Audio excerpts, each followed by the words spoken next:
We are doing the co-main event of Islam Makhachev versus Arman Tsarukyan. Let's get right into it. But remember, this Saturday we are live for the watch party of MISFITS Boxing X Series 20 and the UFC 311 fight card. Let's get right into today's video. So like I said, we have two videos left to do, which is this one, the co-main event, and the main event itself.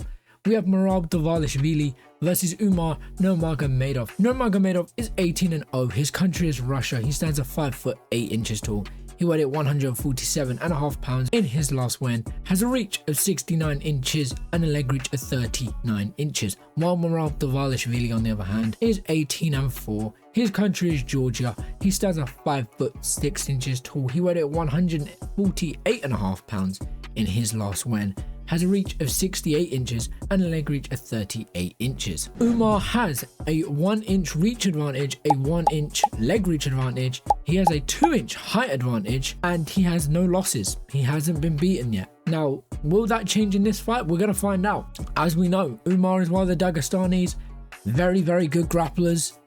Scarily good. Also a good grappler.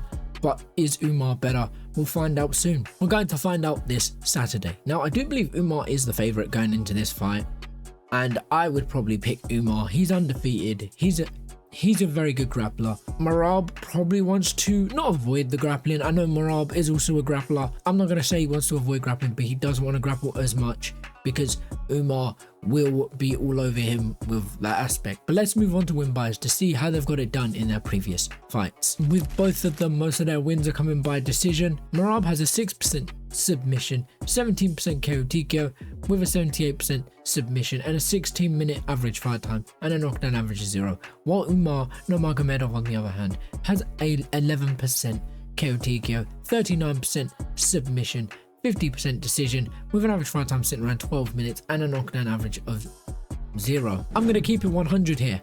I thought that both of them would have a higher submission percentage. Umar, it doesn't meet my expectations, but he has a fairly high submission percentage. Merab, I thought that he did more. I thought they'd both get more submissions because I know both of their games are grappling.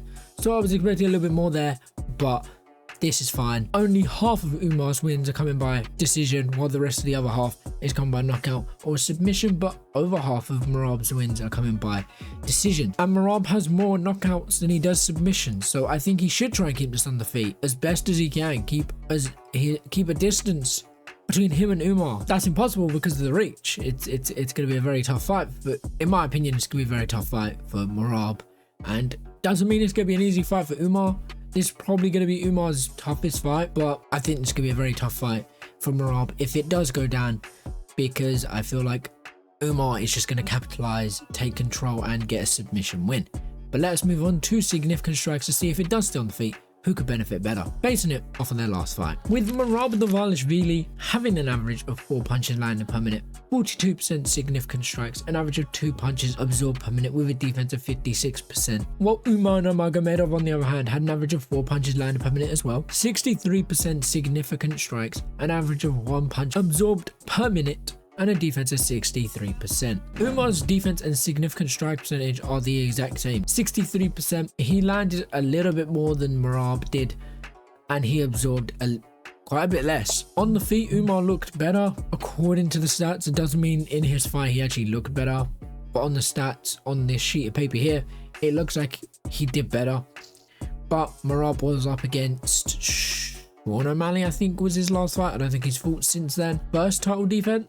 Yeah, it's the first title defense. I'm going to stick with it. I think Merab should try and keep it on the feet, try and strike, try and do his best there. But it appears that Umar might do a little bit better than what I expected of him. I was expecting the significant strikes to be quite low in this one, while Merab's be a little bit higher. When we get into the grappling, I'm going to expect it to be quite high as well. Again, Merab's defense, he defended over half of the strikes, so that's good, but Umar did better there. Absorbing, Merab did a little bit worse. He absorbed worse. He absorbed more. Merab's significant strikes percentage is very, very poor, not only compared to Umar, but compared to how many punches he landed, while Umar did a lot better in that aspect. So let's move on to the grappling to see if it does go down, who could it benefit more, just based off of these stats. this is the one that I was looking forward to for this fight at least. This is the one I was looking forward to because they're both grapplers. Merab had an average of 6 takedowns in his previous fight, 36% takedown accuracy, 80% takedown defense with a submission average of 0, while Umar Nurmagomedov on the other hand had an average of 4 takedowns, 50% takedown accuracy and a takedown defense of 100% with a submission average of also 0.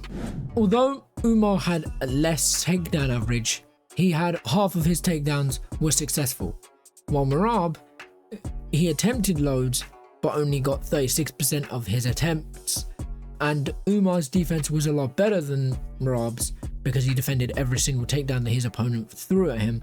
Now, I don't know how many takedowns his opponent attempted on him, but he did very, very well according to these stats, while Merab also did very well.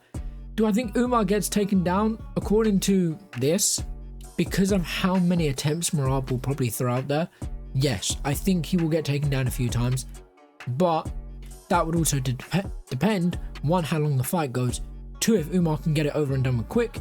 But the issue here is Merab's takedown accuracy was fairly poor. Now, Sean O'Malley did very well at defending their takedowns, but comparing it to Umar's takedown defense, this could be extremely hard for Merab to get the takedown, so I think he should play around a bit on the feet.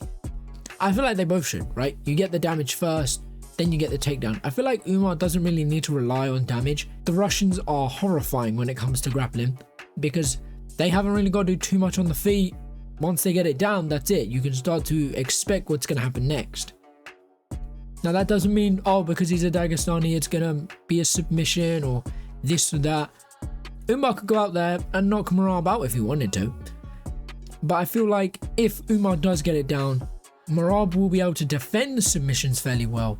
But I feel like Umar will slowly start to gain more confidence as the fight goes on, and Merab will lose confidence, which will allow Umar to start taking over mentally and then physically.